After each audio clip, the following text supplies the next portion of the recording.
Hi, I'm Adam Porter, and this is my top 100 board game mechanisms of all time. You know what this is all about by now. I've done this opening spiel several times, so let's get stuck straight into it with our numbers 70 to 61.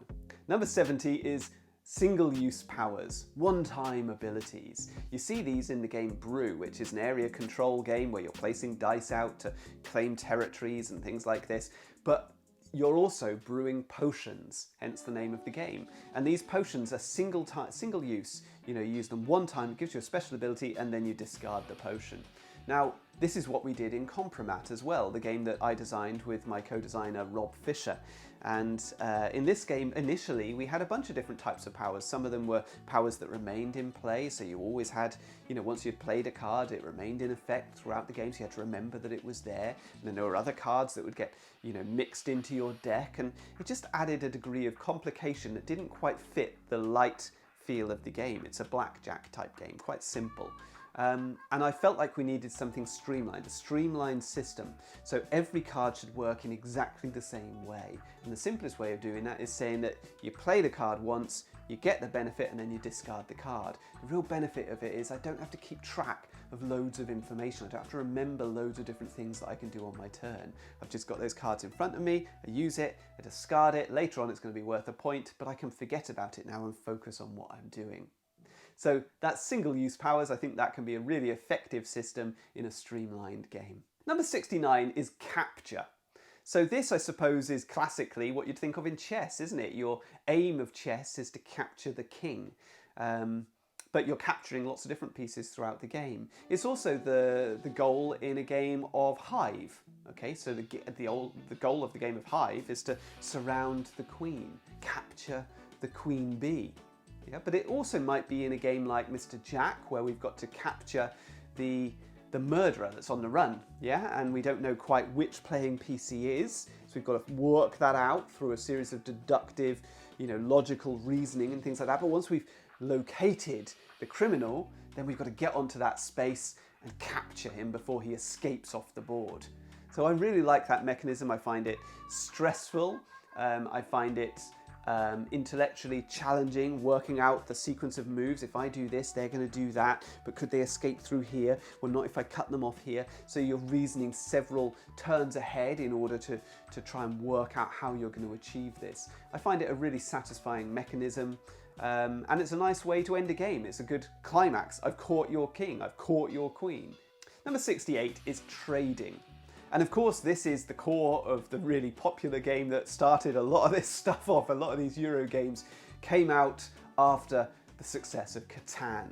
Okay, and Catan is full of trading, swapping different resources for other resources freely with the other players to benefit yourself, but also benefit them. And a game that I really enjoy is Bonanza, which came out around a similar sort of time to Catan. Actually, it's been around for quite a long time. So this is a card game where you've got a bunch of different beans and you can be planting them in your bean fields, but there's lots of limitations and restrictions on what you can place and when. And so sometimes you've got cards in your hand that you really, really don't want, and you've got to get rid of them because otherwise you're going to be forced to play them and you don't want them. So swapping them with other players that might want them is really, really fun. It makes the game really interactive, so you've got lots of opportunities to chat with players, to bribe them, to have banter with them. It makes it into a real social experience. I don't have many games with trading in them. I don't know why that is. I think sometimes these games can run a little bit long. The trading is quite loose, and so unless you've got a timer on it or something like that, you can have quite a long sort of system. I really like the game Panic on Wall Street, which is a stock market game which can have many, many players. Up to I think 10 or 11 players can play this game, and you're constantly trading stock and you're buying different stock from each other, and the prices are varying, and you're taking a punt on high risk stock and things like this, and then getting the benefit. It's a really, really satisfying system, but it's all done under huge time pressure so that it doesn't outstay its welcome. Number 67 is racing. And I'm not talking here about racing to reach an objective or racing to reach a goal. I'm talking about literal racing around a track. Okay, I really enjoy that. I always think it's a little strange that this kind of works so well, because generally I mean, racing is something that happens fast. Board games are not something that happen fast. Board games are something which are quite slow and methodical. But something like Formula D really, really works well. We're going around the track, we know exactly what we've got to achieve. There's it's immediately visually obvious who's winning, who's losing, where I have to catch up, when I have to push my luck in order to try and cut through ahead of somebody, even if that puts me at risk of being knocked out of the race or damaging my car or whatever. You know, I find that really satisfying. A good race in a game, I can really get on board with that. I can buy into the narrative, simple narrative. I know what we're doing and why we're doing it. I know what my goal is, I know what my purpose is. And there's lots of exciting moments where you get ahead of somebody, you get a run ahead or a big catch up. Can be really, really exciting in a race game. So yeah, it's not the sort of system that I play a lot. It's not a mechanism that I play in many games, but when I do play a racing game, I tend to really enjoy it. Number 66 is Deduction. I really enjoy a deduction puzzle. I think I find these puzzles more engaging than some other types of puzzles because they tend to have a narrative to them. If this person was in this location at this time with this object, then this must have happened, and that eliminates this person as a suspect, and so on and so on. I made my own deduction game, Zooligans, which came out last year. It's available now. It's a solo puzzle game with the theme being a bunch of animals in a zoo, and they're all getting up to mischief after the zoo has closed, and you've got to work out which animal did which thing in which location at what time. And throughout the game it gets more and more complicated. The unique thing with my deduction game is that there are no words. Most of these deduction games have a bunch of words. The clues are written out in text. Mine is all pictures, so in theory it could be played by anybody of any age, or although it is quite challenging once you get to the later ones, even for adults. But it could be played in any country and so on. So that's the thinking there. But deduction games, even where they're more of a game, you know, where we're playing competitively. So Mr. Jack, which I've mentioned previously, this is a deduction game where you've got to work out which of the characters is the bad guy and try and stop them from getting off the board. So one player is playing as the kind of detective, you know, trying to stop the other player, where the other one is the murderer themselves, but they're in disguise as a different person. It's a really satisfying little puzzle to try and solve. A more traditional version of a deduction game would be something like The Key from Harbour, where we're essentially doing similar to in Zooligans. We're trying to work out if this thing was true and this thing was true, then this person must be the culprit. But we're doing it in a race against time with the other player to try and work it out before they can, by grabbing cards with different clues from the table, all done in real time, and marking things off on our boards. It's a really satisfying thing, getting your brain going in that way, trying to solve mysteries, trying to solve puzzles. So I do enjoy a good deduction game. Number 65 is route building, so making connections. This is what we see in the game Ticket to Ride, which is one of my favourite games. So we're laying out trains to join different cities, connecting one part of the map to another. What do I find so satisfying about that? I don't know, I guess it's sort of appeals to the organising part of my brain that we all have. You know, you've got a really good visual picture of what you're achieving, you know what you're aiming for, you can see it laying out on the map. As things get shut off by the other players cut you off, then you've usually got other options to go around them and find your way around, a bit like driving your car to some location, you hit a dead end and then you think, well, I better take a detour, you know, and so this sort of factors into the games, that problem solving of getting around that map. And then you see this in many, many other games as well, things like roll and write games like Avenue, where you've got to connect up those little castles to the various different coloured grapes by drawing different shaped lines. I'm not sure why this is so appealing, but it really, really works for me. It's a really, really engaging system. Number 64 is height. And what I mean by that is we've got some sort of three-dimensional element to the board. So it might be in climbers, where you've got to climb up different coloured blocks to get to the top of the tower before anybody else. Or it might be a game like Cusco, where we've got different tiles all laid up, and by having your pieces on the higher levels, that's going to give you some sort of advantage over the other players. So that height advantage is actually has a gameplay mechanism. particularly if you're trying to control the territory, being higher is beneficial. Or in a game like Llama, where having your llamas at different heights on your stack of tiles might help you to complete certain objectives.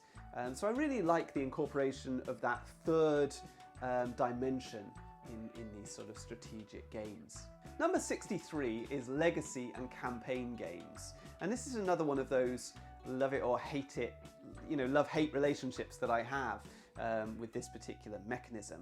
I tend to avoid campaign games in general because I very rarely play with the same group over and over and over again, and I really, really like trying out new games. So actually, sitting through the same game, 10, 20 times in a row, to me that's pretty tedious. I'd much rather play 10 or 20 different games one time and then come back to them once I've sort of cycled through a few other games, by which time I've usually forgotten what I was doing in that campaign. So it's something which I generally avoid. Although there have been times that I've enjoyed a campaign. I quite enjoyed playing through parts of Imperial Assault at one point. Legacy games, I've dipped my toe in those waters, particularly playing them with my wife, and that's much more achievable, particularly if they're a fairly light game. So playing the same game over and over again with my wife is something that I can kind of manage. So I've got through Charterstone, we've played all the way through. We've played all the way through My City, which are both quite light sort of experiences, particularly My City. But I've also played all the way through Zombie Teens Evolution, which is a legacy game for children, and I really, really enjoyed that. I really liked opening the envelopes, seeing how the rules were going to change for the next game, seeing what new pieces the game gave to me. So in a legacy game, often there's a bunch of different boxes or envelopes in the box. So when you've played one game, you open up some envelopes, it gives you new stuff. Maybe you tear up the old stuff. Maybe you write on the board, you permanently change what you're doing. And there is something really satisfying and unusual about that experience. So a legacy game, once in a while, played with my wife, perhaps over a week or a weekend or whatever, going away and playing a few games. I think it's really, really enjoyable because of the narrative that it kind of creates and getting stuck into a game that constantly shifts and evolves as you play it. Number 62 is a very specific one. This is the Cat Lady Draft. Okay, I've only seen it in the game Cat Lady, which is why I'm calling it the Cat Lady Draft, but I think it's really clever. So in Cat Lady, you lay out a 3x3 grid of different cards, and then on your turn, you select either an entire row or an entire column. And that's pretty much the entire game. The next player cannot select exactly what you selected. So if you selected the middle row, for example, the next player is not able to select the middle row. They must select a different column or row. But aside from that, you're just collecting sets of stuff, sets of cats. So really, at its core, it's just that mechanism. But it's a really, really good mechanism and so simple. It's really nice when somebody comes up with something so obvious and yet it hasn't been done before that I'm aware of. And then finally, at number 61, we've got spelling games. So these are word games where I've actually got to make words physically by putting the letters together to create those words. These aren't popular with lots of players. I have found myself, I've designed a spelling game, pitched it around to different publishers. Got a fairly lukewarm response, but one publisher took it on, was really excited about it. It was with that publisher for several years before they finally handed it back to me and said, yeah, we're not going to produce it. We're not getting much enthusiasm from our various different partners and things like that. So I've seen firsthand how much of a struggle it is to get spelling games, to get people enthusiastic about it. But I really enjoy them. I find it a really nice thing. What I find with spelling games is it's basically a form of set collection, isn't it? We're taking a bunch of different tiles or a bunch of different cards and we're grouping them together to create a set. It just happens that there are many, many different variations of sets which create different words. So you've got to have a good vocabulary to know what sets are available to you. This is one of the major downsides of Scrabble, is that if you're going to play it really, really competitively, you've got to learn the dictionary. You've got to know all those weird two-letter words which nobody ever uses.